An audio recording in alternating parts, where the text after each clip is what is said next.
बात है corona warrior की। महाराष्ट्र की एक आंगनवाड़ी सेविका ने लॉकडाउन के दौरान भी अपने काम को बखूबी अंजाम दिया है, जबकि दूर पहाड़ी इलाकों में रहने वाले आदिवासियों ने कोरोना के डर से आंगनवाड़ी में आना बंद कर दिया, तो रेलू वसावे ने खुद घंटों नाव में बैठकर उसको खेकर उनकी मदद की।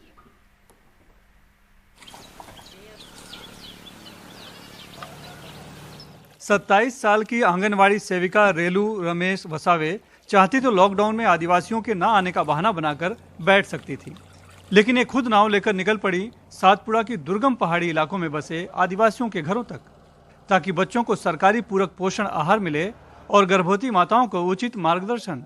कोई भी लाभार्थी आहार से वंचित न रहे, इसलिए मैं खुद ही नाव में पोषक आहार लेकर जाती हूँ। कभी कभी तो जाकर वापस आने में 18 घंटे लग जाते हैं। लगातार 2-2 घंटे तक से नाव चलाना पड़ता है। काम कठिन है, लेकिन अपनी जिम्मेदारी निभाना है। महाराष्ट्र के नंदुरबार जिले का दुर्गम इलाका अक्कल कुआं और धड़ गांव सातपुड़ा की पहाड़ियों में बसे कुछ बस्तियों तक जाने के लिए नर्मदा नदी पार करनी पड़ती है। यहाँ बसे आदिवासियों तक सरकारी स्वास्थ्य योजना और पूरक पोषण आहार आंगनवाड़ी के जरिए तक पहुंचाए जाते हैं, लेकिन कोरोना संक्रमण के चलते हुए लॉकडाउन में आंगनवाड़ियों की गतिविधियां बंद करनी पड़ी। आदिवासी भी आने से कतराने लगे। तब चिमल खेड़ी की आंगनवाड़ी सेविका रेलू वसावे ने खुद ही उन सभी तक सरकारी पोषण आहार पहुंचाने का जिम्मा उठाया। इस काम में ग्राम पंचायत और उनके शिक्षक पति रमेश की मदद तो मिली, लेकिन नर्मदा नदी के प्रवाह को चीरते हुए नाव को उस पार तक वो खुद ले जाती हैं और फिर ले आती हैं। कभी कभी 2-2 घंटे नाव खेना पड़ता है और फिर उसके बाद आहार लेकर पहाड़ी पर चढ़ना। इस दौरान उनकी सहयोगी सेविका का भी साथ मिला। चिमल खेड़ी का जो आंगनवाड़ी केंद्र है, यह नर्मदा के किनारे और सातपुड़ा के पहाड़ियों में बसा हुआ अति दुर्गम आंगनवाड़ी केंद्र है।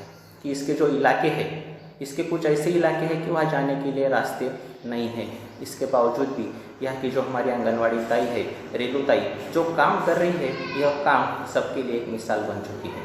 हमारी आंगनवाड़ी केंद्र से जो पूरक पोषण आहार दिया जाता है, वह लाभार्थियों तक पहुँचाने के लिए वह खुद बोट चलाकर उन तक यह आहार पहुँचा रही है, और यह काम सबके लिए एक प्रेरणादायी और एक मिसाल बन चुका है।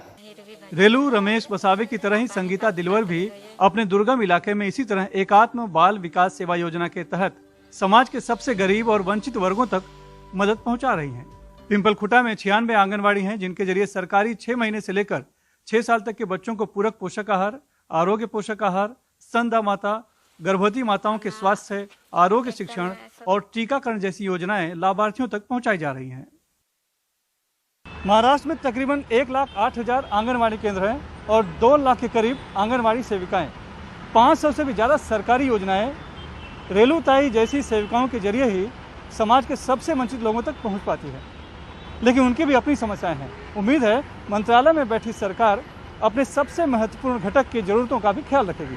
नासिक से किशोर बेलसरे और मुंबई से कैमरामैन संजय मंडल के साथ सुनील सिंह, NDTV इंडिया के लिए।